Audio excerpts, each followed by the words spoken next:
नमस्कार। आज हम लोग सूरदास के बारे में जानेंगे, सूरदास के पद के बारे में।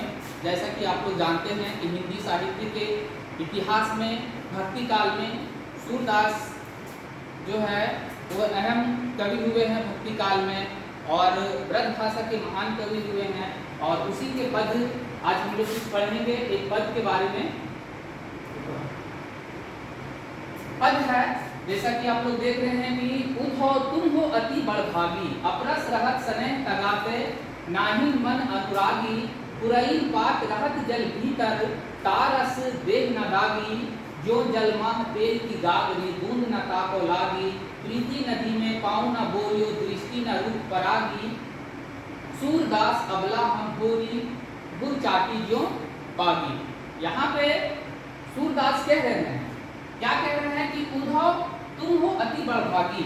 ये पंक्तियां तो सूरदास की जरूर है, लेकिन इन पंक्तियों के माध्यम से जो है वो गोपियां कह रही है किससे? उद्धव से। और उद्धव कौन है?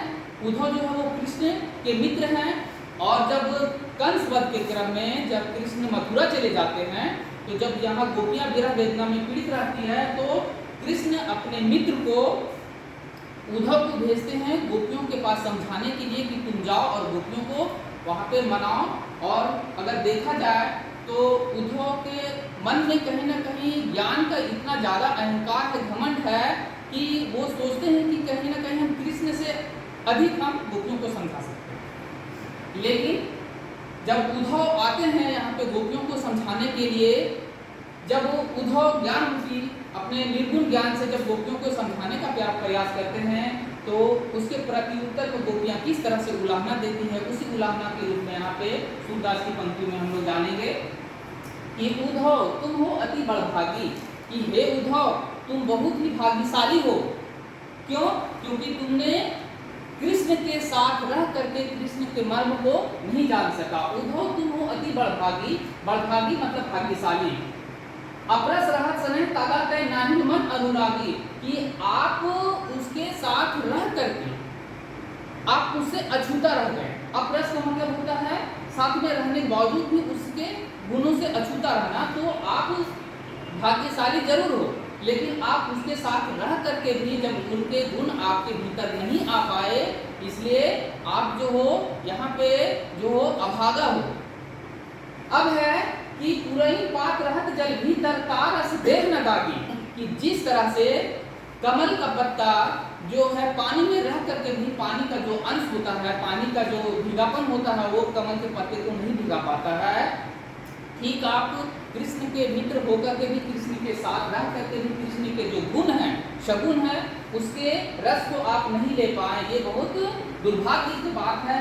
जो जलमाह तेल की गागरी, बूंद न ताको लागी। और जिस तरह से भरे हुए पानी के घड़े में अगर एक बूंद हम तेल डाल दे, तो वो तेल जो है पानी के घड़े में नहीं मिल पाता है, वो अलग थलग पड़ जाता है। ठीक उसी तरह से आप कृष्ण के मित्र हो करके भी, कृष्ण के साथ रह करके भी कृष्ण के प्रेम में आप कृष्ण को नहीं समझ पाए। प्रीति नदी में पाँव न बोरियो, दृष्टि न रूप परागी, सूरदास अबला हम भोरी, गुर चाटी ज्यों पागी। हे उद्धव आपको नहीं समझ में आएगा कि मैं कृष्ण के प्रेम की नदी में मैं किस तरह से डूब चुकी हूँ। मैं उसके दृष्टि रूपी पराग में मैं किस तरह से डूब चुकी हूँ। अब अगर मुझे वहां से कोई निकलने के लिए कहे तो मैं नहीं निकल पाऊंगी, क्योंकि मेरे लिए सारे जो कुछ हैं वो सब कृष्ण ही हैं। सूरदास अबला हम भोरी, गुर चाटी जो पागी। और सूरदास की पंक्तियों में गोपियां कहती है कि हम गोपियां इतनी भोली भाली हैं कि जिस तरह से गुड़ के ढेले को देख करके चींटी उसमें लिपट करके भले उसका जान चला जाए, वो मर जाए, लेकिन चींटियां हमेशा चिपकी रहती है गुड़ के ढेले में। ठीक उसी प्रकार से भले हम आसरा देखते देखते, है ना, इंतजार करते करते हमारे प्राण ही क्यों न निकल जाए, लेकिन हम कृष्ण को नहीं भूल सकते।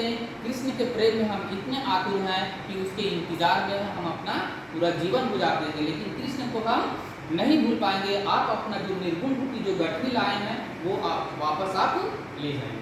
धन्यवाद। 分からない分からない。 हाँ। 分からない。 हाँ। 分からない。ऊपर ऊपर